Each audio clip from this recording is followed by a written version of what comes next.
possess a fault. Those who find beautiful meanings and beautiful things are the cultivated. For these there's hope. They are the elect, to whom beautiful things mean only beauty. There's no such thing as moral or immoral book. Books are well written or badly written, that is all. The 19th century dislike of realism is a rage of Caliban seeing his own face in a glass. The 19th century dislike of romanticism is a rage of Caliban not seeing his own face in a glass. The moral life of man forms part of the subject matter of the artist. The morality of art consists in the perfect use of an imperfect medium. No artist desires to prove anything. Even things that are true can be proved. No artist has ethical sympathies. An ethical sympathy is an artist. In an artist is an unpardonable mannerism of style. No artist is ever morbid. The artist can express everything. Thought and language are to the artist instruments of an art. Vice and virtue are to the artist materials of an art. From the point of view of form, the type of all the art is the art of the musician. From the point of view of feeling, the actor's craft is a type. All art is at once surface and symbol. Those who go beneath the surface do so at their peril. Those who read the symbol do so at their peril. It is the spectator, and not life, that outwardly mirrors. Diversity of opinion about a work of art shows that the work is new, complex, and vital. When critics disagree, the artist is in accord with himself. We can forgive a man for making a useful thing as long as he does not admire it. The only excuse for making a useless thing is that one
anywhere, my dear fellow, why?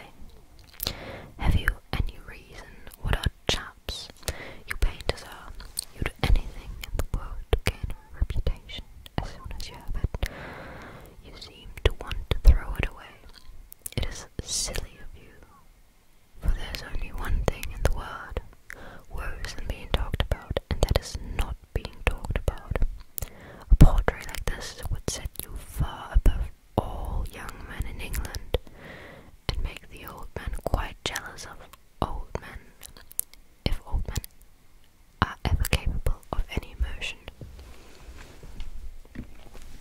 I know you will laugh at me, he replied, but I really can't exhibit it. I have put too much of myself into it. Lord Henry stretched himself out on the divan and laughed. Yes, I knew you would, but it is quite true all the same. Too much of yourself in it, upon my word, Basil. I didn't know you were so vain, and I really can't see any resemblance between you with your rugged, strong face and your coal black hair, and this young Adonis who looks as if he is made out of ivory and rose leaves.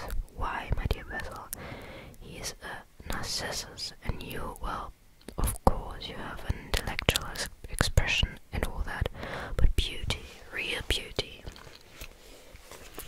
ends where intellectual expression begins. Intellect is in itself a mode of exaggeration. It destroys the harmonies of any face. The moment one sits down to think, one becomes all nose or all forehead or something horrid. Look at the successful men in any of the learned professions, how perfectly hideous they are, except of course in the church. But then in the church they don't think. A bishop keeps on saying at the age of 80 what he was told to say when he was a boy of 18, and as a natural consequence he always looks absolutely delightful. Your mysterious young friend, whose name you have never told me, but whose picture really fascinates me, never thinks. I feel quite sure of that. He is some brainless, beautiful creature who should be always here in the winter when we have no flowers to look at, and always here in the summer when we want something to chill our intelligence. Don't flatter yourself, Basil. You are not in the least like him. You don't understand me, Harry, answered the artist. Of course I'm not like him. I know that perfectly well. Indeed, I should be sorry to look like him. You shrug your shoulders. I am telling you the truth. There's a fatality about all physical and intellectual distinction, the sort of fatality that seems to dog through history the faltering steps of kings. It is better not to be different from one's fellow. Fun fact, my microphone just stopped recording mid reading, so that is why there's a harsh cut. I basically only recorded 1/4 of the chapter, and then everything just stopped, and I needed to reread everything. So just so you know, the ugly and the stupid have the best of it in this world. They can sit at their ease and gape at the play. If they know nothing of victory, they are at least spared the knowledge of defeat. They live as well as should all live, undisturbed, indifferent, and without disquiet. They never bring ruin upon others, nor ever receive it from alien hands. Your rank and wealth, Harry, my brains, such as they are, my art, whenever it may be worth. Dorian Gray's good luck. We shall all suffer what the gods have given us, suffer terribly. Dorian Gray, is that his name? Asked Lord Henry, walking across the studio towards Basil Hallward. Yes, that is his name. I didn't intend to tell it to you. But why not? Oh, I can't explain. When I like people immensely, I never tell their names to anyone. It is like surrendering part of them. I have grown to love secrecy.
are really a very good husband, but that you are thoroughly ashamed of your own virtues.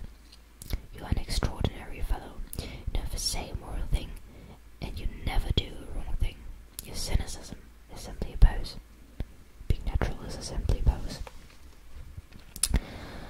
And the most irritating pose I know, cried Lord Henry, laughing, and the two young men went into the garden together and ensconced themselves on a long bamboo seat that stood in the shade of a tall laurel bush.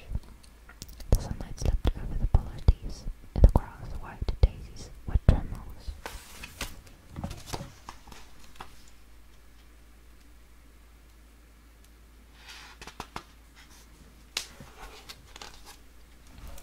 After a pause, Lord Basil pulled out his watch. "I am afraid I must be going, Basil," he murmured. "And before I go, I insist on your answering a question I put to you some time ago." "What is it?" said the painter, keeping his eyes fixed on the ground. "You know quite well." "I do not, Harry." "Well, I will tell you what it is. I want you to explain to me why you won't exhibit Dorian Gray's picture. I want the real reason." "I told you the real reason."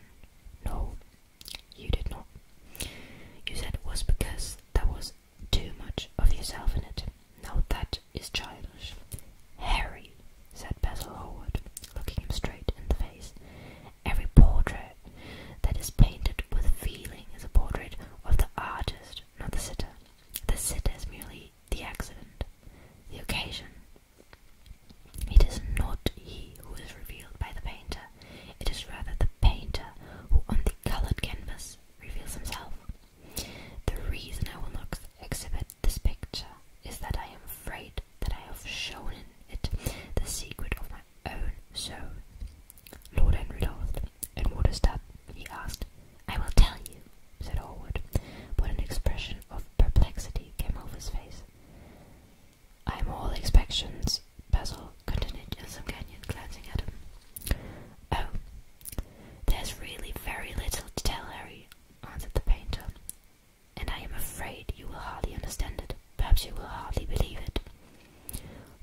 Barcelona and only succeeded in opening a restaurant. How could I admire her? But tell me, what did she say about Mr. Dorian Gray? Oh, something like, charming boy, poor dear mother, and I absolutely inseparable. Quite forget what she does. What he does. Afraid he doesn't do anything. Oh yes, plays the piano. Or is it the violin? Dear Mr. Gray. Neither of us could help laughing, and we became friends at once. Laughter's not at all a bad beginning for a friendship, and it is far the best ending for one, said the young lord, plucking another daisy. Howard shook his head. You don't understand what friendship is, Harry, he murmured, or what enmity is, for that matter. You like everyone, that is to say, you are indifferent to everyone. How horribly unjust of you, cried Lord Henry, tilting his head back and looking up at the little clouds that, like ruffled skeins of glossy white silk, were drifting across the hollowed turquoise of the summer sky. Yes, horribly unjust of you. I make great difference between people. I choose my friends for their good looks, my acquaintances for their good character, and my enemies for their good intellects. A man cannot be too careful the joys of his enemies. I have not got one who's a fool. They are all men of some intellectual power, and consequently, they all are men of some intellectual power, and consequently, they all appreciate me. Is that very vain of me? I think it is rather vain. I should think it was, Henry, but according to your category, I must be merely an acquaintance. My dear old Basil, you are much more than an acquaintance, and much less than a friend, a sort of brother, I suppose. Oh, brother, I don't care for brothers. My elder brother won't die, and my younger brothers seem to never do anything else. Harry, exclaimed Howard, frowning. My dear fellow, I'm quite serious, but I can't help detesting my relations. I suppose it comes from the fact that none of us can stand other people having the same faults as ourselves. I quite sympathize with the rage of the English democracy against what they call the vices of the upper quarters. The masses feel that drunkenness, stupidity, and immorality should be their own special property, and that if any one of us makes an ass of himself, he is poaching on their preserves. When poor Southwark got into the divorce court, their indignation was quite magnificent, and yet I don't suppose that 10% of the proletariat live correctly. I don't agree with a single word that you have said, and what is more, Harry, I feel sure you don't either. Lord Henry stroked his pointed brown beard and tapped the toe of his patent leather boot with a tasseled Albany cane. How English you are, Basil. That is the second time that you have made that observation. If one puts forward an idea to a true Englishman, always a rash thing to do. He never dreams of considering whether the idea is right or wrong. The only thing he considers of any importance is whether one believes it oneself. Now that the value of an idea has nothing whatsoever to do with the sincerity of the man who expresses it. Indeed, the probabilities are that the more sincere the man is, the more purely intellectual will the idea be, as in that case it will not be coloured by either his wants, his desires, or his prejudice. However, I don't propose to discuss politics, sociology, or metaphysics with you. I like persons better than principles, and I like persons with no principles better than anything else in the world. Tell me more about Mr. Dorian Gray. How often do you see him? Every day. I couldn't be happy if I didn't see him every day. He's absolutely necessary to me. How extraordinary. I thought you would never care for anything but your heart. He is my heart. He is my heart to me now, said the painter gravely. I sometimes think, Harry, that there are only two eras of any importance in the world's history. The first is the appearance of a new medium for art, and the second is the appearance of a new personality for art also. What the invention of oil painting was to Venetians, the face of Antinous was to late Greek sculpture, and the face of Dorian Gray will someday be to me. It is not merely that I paint for him, I draw for him, sketch for him. Of course I have done all that, but he is much more to me than a model or a sitter. I won't tell you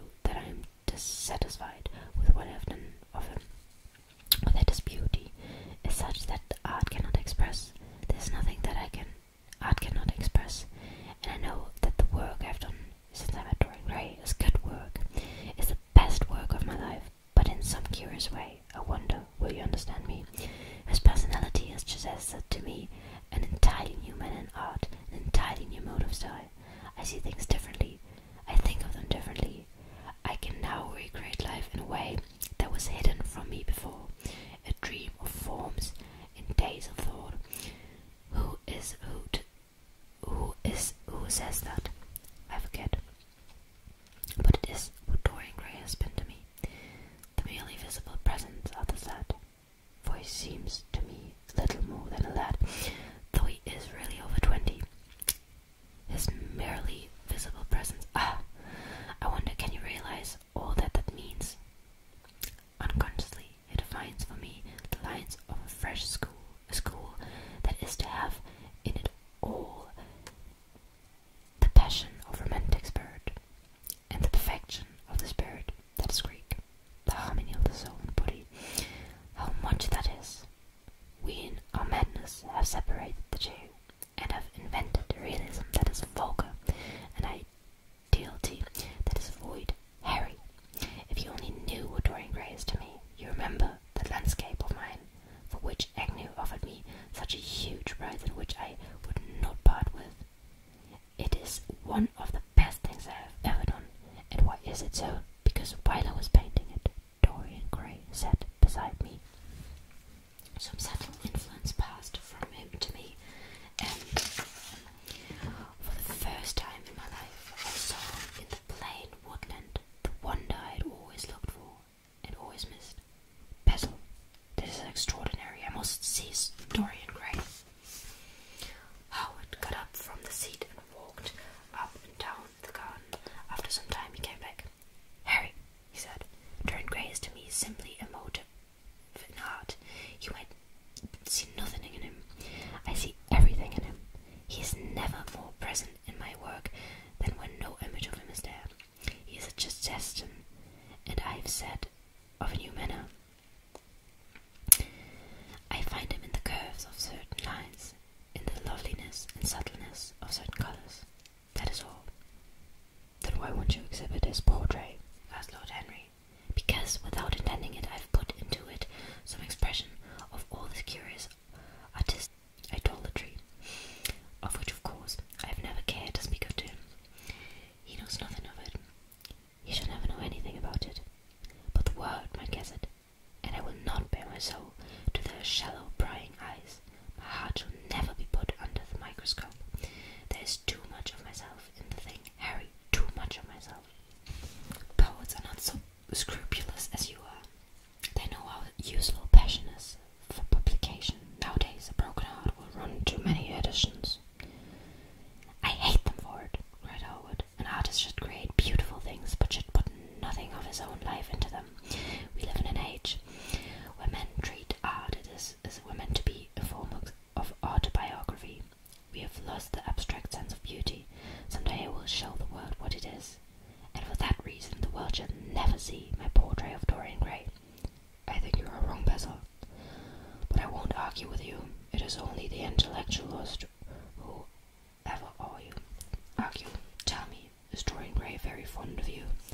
The painter considered for a few moments. He likes me, he answered after a pause.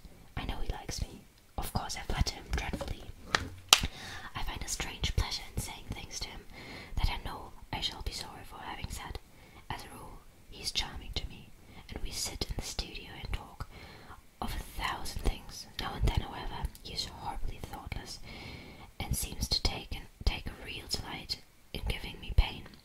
Then I feel, Harry, that I have given away my whole soul to someone who treats it as if it were a flower to put in his coat.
You must introduce